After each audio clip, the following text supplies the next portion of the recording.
bien, on se retrouve aujourd'hui pour une nouvelle vidéo FAQ.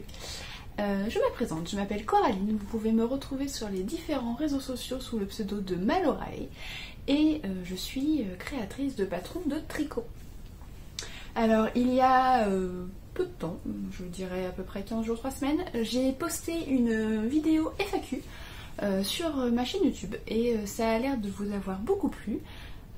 Puisque j'ai eu pas mal de retours sur cette vidéo. Je vous avais d'ailleurs proposé de me poser vos questions dans les commentaires si vous en aviez. Comme ça, c'était l'occasion pour moi de faire une seconde vidéo. Et j'ai eu, alors je n'ai pas noté ton pseudo, mais quelqu'un qui m'a posé beaucoup de questions, et des questions plutôt pertinentes. Donc je me suis dit que j'allais tourner une nouvelle vidéo pour vous répondre, enfin pour répondre à ces questions, et au final je me dis que ça peut peut-être vous intéresser d'avoir les réponses, même si c'est pas vous qui avez posé la question. Donc j'ai fait ma petite liste parce que forcément les questions sont dans mon téléphone et je filme avec mon téléphone, donc c'est un peu compliqué. Je vais poser ça là sans vous faire trop bouger. Là. Donc la première, c'était comment on devient designer tricot. J'ai envie de dire, n'importe qui peut devenir designer tricot. Hein. Il n'y a pas de restriction à partir du moment où on a de l'imagination et on sait tricoter et on arrive à visualiser ce qu'on veut et comment le faire. Il n'y a pas vraiment de restriction. N'importe qui peut devenir designer tricot. Après, il faut quand même savoir expliquer ce que l'on fait dans un patron. Et c'est pas toujours. On va dire que c'est la partie la moins facile, pour moi, je trouve. Puisque quand je tricote, je sais ce que je veux. Je sais ce que je veux et je sais comment le faire. Mais après, l'expliquer de façon claire à quelqu'un qui n'est pas dans ma tête, c'est pas toujours facile. D'où l'importance des tests. Y a-t-il des formations? Alors, pas que je sache. Ou en tout cas, moi, quand j'ai commencé, il y avait rien. Alors, et après, il y a plusieurs articles de blog qui expliquent... Alors, c'est beaucoup en anglais. En français, il y a peu de choses. Il y a beaucoup d'articles de blog en anglais qui expliquent un peu comment... En fait, la plus grosse difficulté, donc c'est les explications pour que ce soit clair, mais c'est également la gradation. Enfin, pour moi, c'est vraiment le truc le plus compliqué, c'est de grader, puisque je tricote bien souvent pour ma taille, mais en ce qui concerne les vêtements, alors après tout ce qui est châle, je grade pas, un châle je fais une taille en général, mais tout ce qui est vêtements, pulls et gilets, c'est quand même assez compliqué de grader, d'autant plus quand on a un motif. Alors par exemple celui-ci c'est Paeonia, donc c'est plutôt simple parce qu'au final c'est beaucoup de jersey, même s'il y a des côtes, mais les côtes on fait un multiple de 2, là c'est des côtes 1-1, donc on fait un multiple de 2, donc c'est assez facile. Mais après quand on commence à intégrer des torsades ou de la dentelle, c'est un peu plus compliqué. C'est un peu plus compliqué à grader si on veut obtenir le même rendu sur toutes les tailles. Suivant le motif qu'on utilise, c'est pas toujours facile, c'est pas toujours possible. Donc c'est l'aspect le plus compliqué. Après, donc il y a pas mal de sites qui expliquent, notamment en anglais, qui expliquent comment grader, qui donnent des tableaux de mesure en fait de toutes les parties du corps.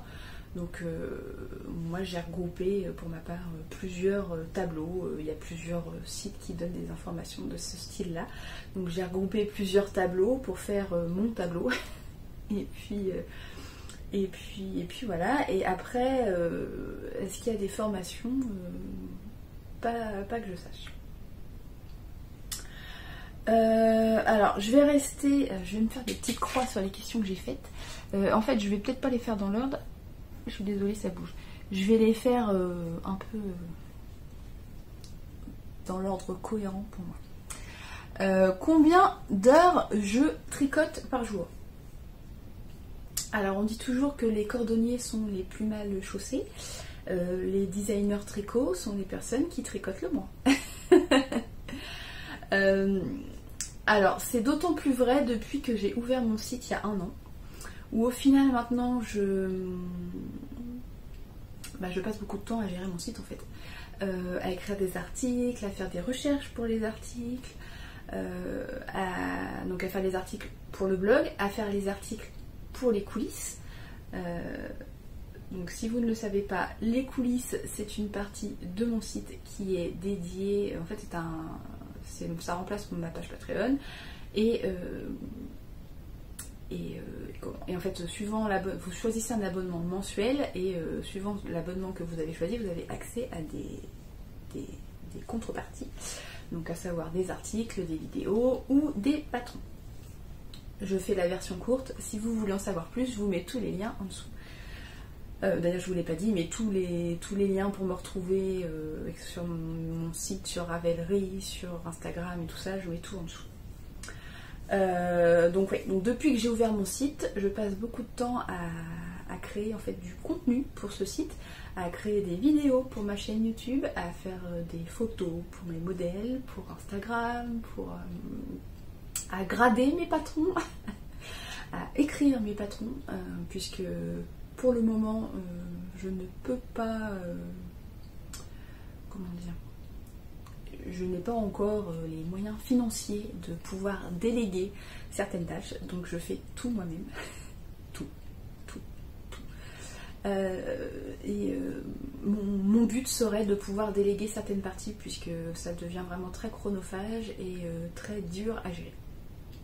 Donc je gère mon site, je crée aussi les accessoires tricot, donc depuis à peu près 4 mois, ouais, enfin c'était au mois de novembre. Je crois la première vente, oui c'est ça, c'était au mois de novembre. Donc je crée des paniers, d'ailleurs vous pouvez en voir quelques-uns là.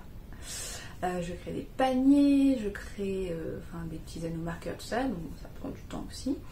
Ce qui fait qu'en journée, en général, je ne tricote pas des masses. Je passe beaucoup plus de temps derrière mon ordinateur que avec mon tricot. Je tricote beaucoup plus le soir ou le week-end. Après, je prends aussi des fois une après-midi parce que j'en peux plus de l'ordinateur, j'ai mal aux yeux. Et je me prends une après-midi de temps en temps pour être avec mon tricot. Donc ce qui fait que, on va dire qu'en temps normal, en semaine, je tricote à peu près 2-3 heures par jour, principalement le soir. Après le week-end, clairement le dimanche, surtout en ce moment, la vie sociale est un peu restreinte. Donc je passe beaucoup de temps à tricoter le week-end, mais sinon en semaine je tricote 2-3 heures, rarement plus. Donc voilà. Après, temps de réalisation d'un design. Alors ça dépend de ce qu'on entend par temps de réalisation. Si c'est en temps de tricot, on va dire, alors j'ai jamais compté en nombre d'heures. J'ai jamais compté combien d'heures réellement je mettais à tricoter un projet. On va dire que pour un pull en fingering, je mets à peu près 15 jours, entre 10 et 15 jours, suivant... ça peut aller jusqu'à 3 semaines. Ça dépend si c'est du jersey ou si c'est du point, des torsades ou tout comme ça. Si c'est des points un peu plus texturés, je vais mettre à peu près 15 jours, 3 semaines. Si c'est un pull en jersey comme celui-ci par exemple, en 10-15 jours si je le fais. J'ai jamais compté vraiment l'heure et en fait je crois qu'il vaut mieux que je ne compte pas le nombre d'heures vraiment que je passe sur un modèle. Ça va me déprimer. Donc ça c'est vraiment le temps de tricot. Ensuite, il y a la gradation. Donc en fait moi quand je tricote un patron, je grade ma taille, je tricote ma taille, je grade après les autres tailles. Chose que j'essaye maintenant de modifier un peu et de grader toutes les tailles, notamment puisque j'ai des petites déconvenues avec un patron il y a peu de temps. Donc j'essaye de plus en plus maintenant de grader toutes les tailles et après de tricoter. Donc tricot, gradation pour toutes les tailles. Après il faut que j'écrive le patron en français et en anglais. Il faut que je fasse quelques photos pour l'appel au test. il faut que je gère l'appel au test une fois qu'il est lancé. C'est-à-dire, une fois que j'ai lancé l'appel au test, il faut que je réponde aux personnes qui se sont proposées, puisque des fois, j'ai pas tant de propositions que ça, et il y a des fois où j'en ai énormément, et à gérer, c'est pas toujours facile. Quand on reçoit 40 ou 50 mails, ça prend un certain temps à gérer. Ensuite, je ne me plains pas, hein, je vous expose la situation. Une fois que j'ai répondu que le test est lancé, il faut accompagner les testeuses pendant la phase de test. Alors surtout au début, où en fait c'est là où la plupart des testeuses commencent à peu près en même temps. Alors pas toutes, mais en général on a plusieurs testeuses qui commencent en même temps. Il arrive souvent qu'il y ait des petites fautes de frappe ou alors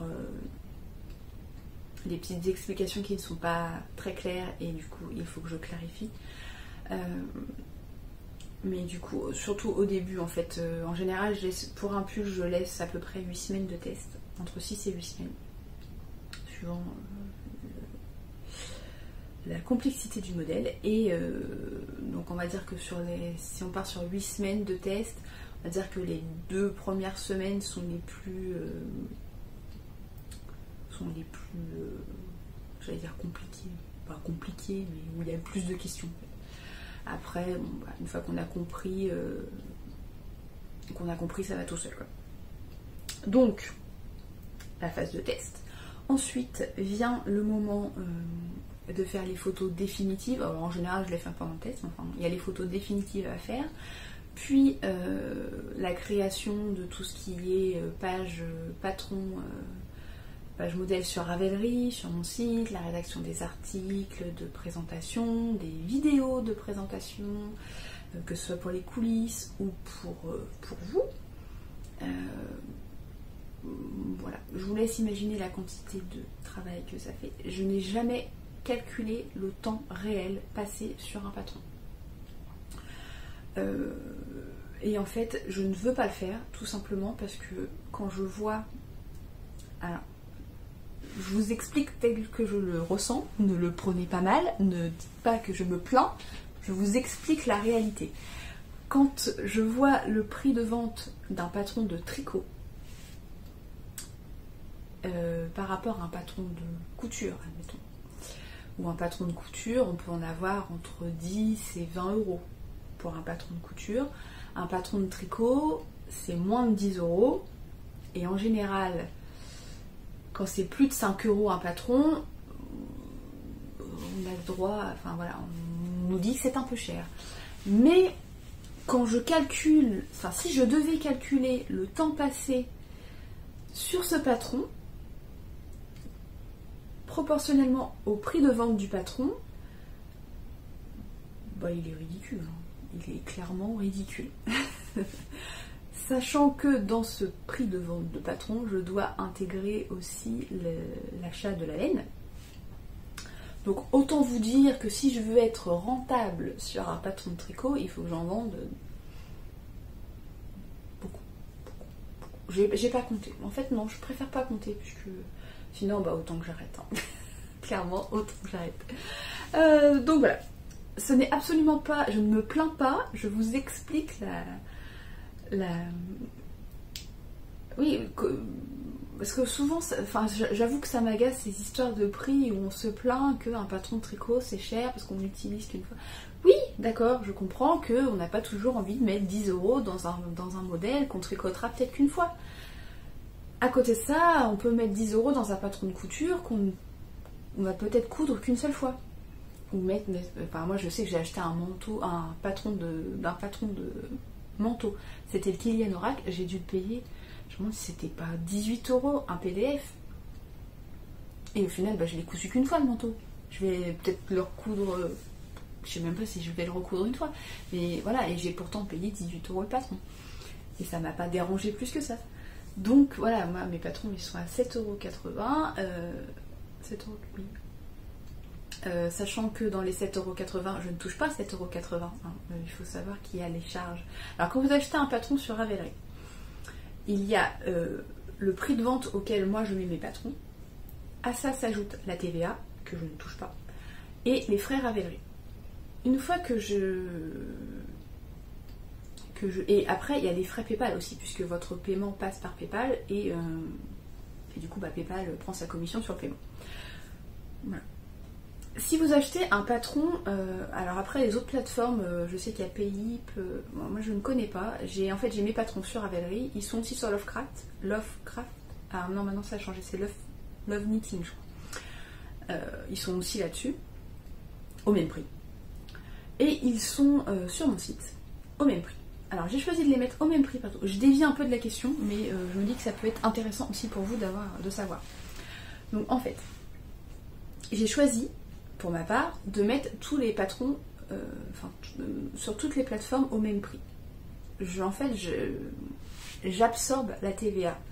Ce qui veut dire que, en gros, si je devais vous déduire la TVA de 20% sur Ravelry, je devrais ajouter 20% au prix actuel qui est affiché sur Ravelry. Donc ça vous fera un patron à 9 € à peu près. J'ai choisi, c'est un choix de ma part, de ne pas le faire et de mettre mes patrons partout au même prix. Si vous achetez un patron sur Ravelry ou sur Lovecraft, Love Knitting, je sais pas quoi, Love quelque chose, c'est pareil. Je paye, en fait je mets mon prix de vente, il y a la TVA que je ne touche pas et la commission du site, ce qui est logique.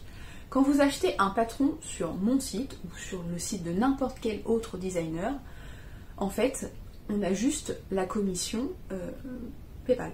PayPal ou Stripe si vous payez directement avec votre carte bleue. C'est tout. La TVA, en fait, en tant que micro-entrepreneur, en fait, je ne dois pas déclarer la TVA. J'ai pas besoin de l'enlever, en fait. Et j'ai pas de commission de site puisque le site est à moi. Voilà. Donc, je comprends qu'il y ait des avantages sur Ravelry à avoir tous vos patrons regroupés au même endroit. Mais pour les designers, alors certes c'est un super moyen de se faire connaître dans le monde entier. Mais en tant que vendeur sur ce site, c'est pas le plus intéressant puisqu'au final les frais sont assez élevés et on nous oblige en plus, enfin, on nous oblige. En tant que micro-entrepreneur, en fait, on n'est pas assujetti à la TVA. Donc logiquement, la TVA, je ne devrais pas la payer. Sauf que Ravelry, eux, ils s'en fichent et ils nous font payer la TVA. Ce qui fait qu'en fait, les frais Ravelry, pour ma part, sont assez peu élevés. Mais la TVA représente les 3/4 des frais que je paye, quoi. Alors que sur mon site, je les ai pas. Donc en gros, si vous achetez un patron sur le site d'un des designers, vous l'aidez d'autant plus qu'en achetant le même patron sur Ravelry. Alors, pour ma part, sur mon site, vous avez accès à vos patrons depuis votre espace client et j'ai paramétré de façon à ce qu'il n'y ait pas d'expiration. En fait, il n'y a pas de délai d'expiration. Si vous achetez un patron, vous pouvez le télécharger dans 5 ans, il y sera toujours. La seule chose que je ne peux pas faire, en fait, c'est dans Ravelry, quand on fait une mise à jour du patron, on peut envoyer un mail à tous les clients pour les prévenir qu'il y a eu une mise à jour. J'ai pas trouvé comment le faire sur mon site. Alors, peut-être que ça existe, mais je n'ai pas trouvé comment. Mais ça, je ne peux pas le faire. Donc en fait, je mets à jour le patron. C'est arrivé d'ailleurs récemment. J'ai mis à jour un patron et malheureusement, je peux changer le fichier, mais je ne peux pas vous prévenir que le fichier a été changé. Donc si jamais vous avez acheté un patron sur mon site, que vous l'avez déjà téléchargé, avant de l'imprimer, peut-être vérifier sur mon site que la version que vous avez est la même que celle qui est présente dans votre espace client. Bon, voilà. J'espère que ça vous aura aidé à comprendre un peu plus le fonctionnement. Alors, encore une fois, hein, je ne me plains pas. Je vous ai vraiment expliqué tel que c'était... Je veux pas qu'on vienne me dire après, oh là là, arrête pas de se plaindre. Non, je vous explique vraiment comment ça se passe pour que vous puissiez après faire vos achats. Alors, ça ne concerne pas que moi, hein, c'est tous les designers, on est tous pareils. Mais qu'après vous puissiez vraiment choisir la façon dont vous voulez soutenir les créateurs, à savoir soit c'est plus facile pour vous de prendre sur Ravelry, et de ce cas-là c'est ok, vous prenez sur Ravelry, mais si vous avez envie d'aider un peu plus les designers tricot, peut-être en prenant sur leur site directement les patrons. Voilà. Bon. Donc voilà, tout ça pour dire que le temps de réalisation, je ne le compte pas, mais je vous ai listé les différentes étapes et je pense que vous avez pu vous rendre compte que ça prend un certain temps. Ensuite, je fais ma petite croix. Mes livres de tricot préférés. Alors, je vous ai sorti quelques livres de points de tricot. Je vais revenir rapidement dessus, mais je ne vais pas non plus vous les détailler. Sachant que j'en ai sorti 4, mais que j'en ai encore plein. Mais je n'ai pas tous les faire. Dans quel sens vous les faire voir? Alors, j'en ai en chinois, j'en ai en anglais. En fait, j'en ai pas un seul en français. Donc, je vais commencer peut-être par le premier que j'ai... ouais. On va partir sur celui-là. Ça, c'est un livre de Jacquard. Alors, je vais pas vous faire tous les titres, hein, parce que surtout celui en chinois. Donc, en fait, vous avez des grilles comme ça qui sont avec des points en noir et blanc. Et à l'intérieur, vous pouvez voir que j'ai fait des petits repérages. Et voilà, donc en fait, c'est comme ça. Je vais pas tout vous faire voir. Il est plutôt pas mal, j'aime bien. Je ne sais plus s'il y a des patrons à la fin. Non, je crois que c'est que des points de celui-ci. On a quand même des petits... voilà. Bon, alors après, c'est pas trop mon style, mais pourquoi pas. Mais non, il n'y a pas de patron. C'est vraiment juste des points. Alors, il y a quand même des explications au début. Je suis en train de vérifier parce qu'en fait j'ai pas tout lu. Ouais, il y a des explications en fait, savoir comment placer les motifs. Mais bon, moi c'est pas vraiment ce qui m'intéressait en fait. Moi ce qui m'intéressait c'était surtout d'avoir les points. Donc celui-ci pour le jacquard, j'en ai plusieurs autres pour le jacquard, mais c'est celui que j'utilise le plus. Ensuite, un des premiers que j'avais acheté pour tout ce qui est dentelle et torsade.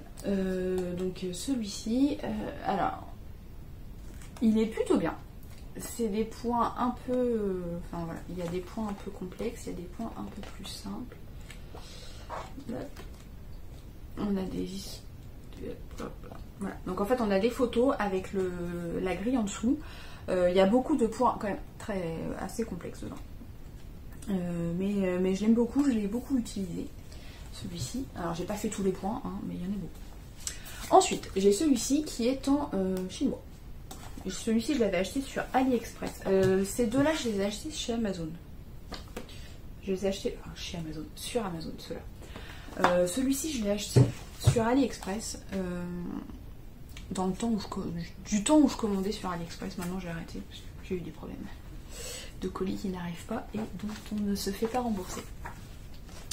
Donc là les photos sont pas top parce qu'elles sont toutes en noir et blanc, ou alors quand il y en a en couleur, les couleurs sont pas folles quand même. Ah, pour se rendre compte, c'est pas toujours évident. Après les grilles sont plutôt bien faites. Donc là on a un peu de tout, on a du crochet aussi dans celui-ci. Donc on a des torsades, de la dentelle, des points basiques, on a du jacquard, il y a de l'intarsia aussi je crois. Ah, attendez. Ouais, voilà. On a des motifs de jacquard très kitsch. Il y a de l'intarsia, il me semble.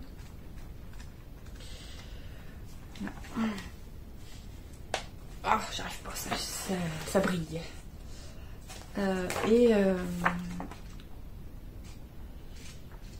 il y a des points de crochet. Alors il n'y a pas grand chose en crochet. Hein. La partie crochet commence là. Et tout ça c'est du tricot. Je l'aime bien.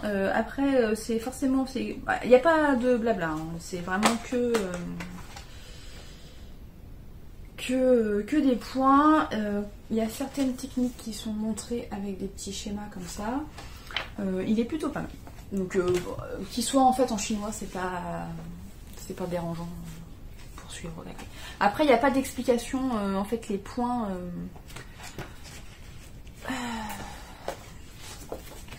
il me semble qu'il n'y a pas de comment. Oh, je vais pas trouver mon mot. De légende en disant quel point correspond à quoi. Mais bon. maintenant j'arrive à savoir. Et le petit dernier que j'ai acheté, c'est Caston Bind Off.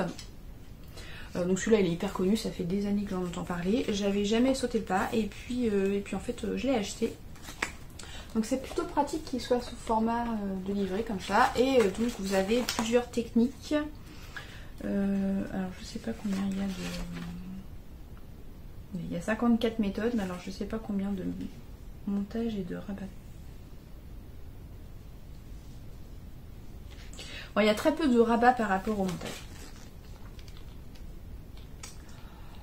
Mais il est plutôt pas mal. Donc là pour l'instant je ne l'ai pas encore utilisé, mais c'est prévu. Donc ça c'est une petite partie de mes livres tricot. Je ne vous montre pas tout, sinon je vais faire une vidéo de 2 heures.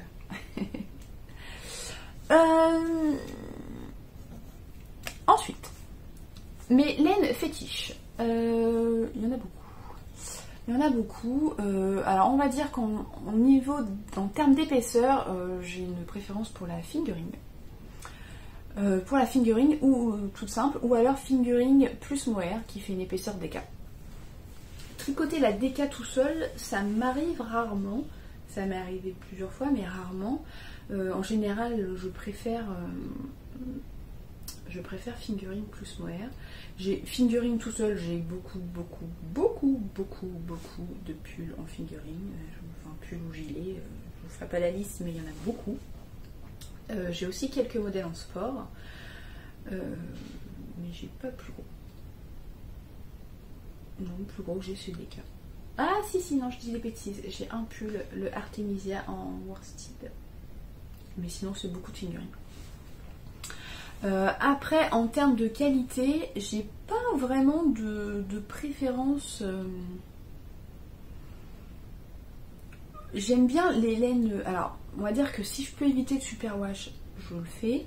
Après, je suis pas non plus hyper fan des. Alors, genre la Holzgarn, je sais qu'il y a beaucoup de personnes qui l'aiment beaucoup. Alors, je sais que déjà, c'est au niveau prix, c'est hyper intéressant.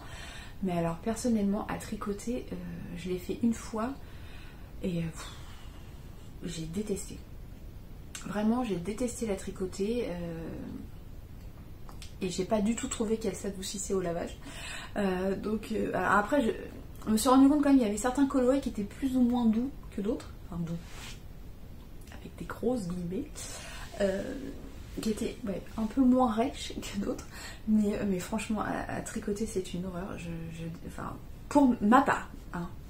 C'est mon avis personnel, je n'aime pas. Je n'aime pas du tout. Après, qu'est-ce que j'ai tricoté? J'ai beaucoup de mérinos.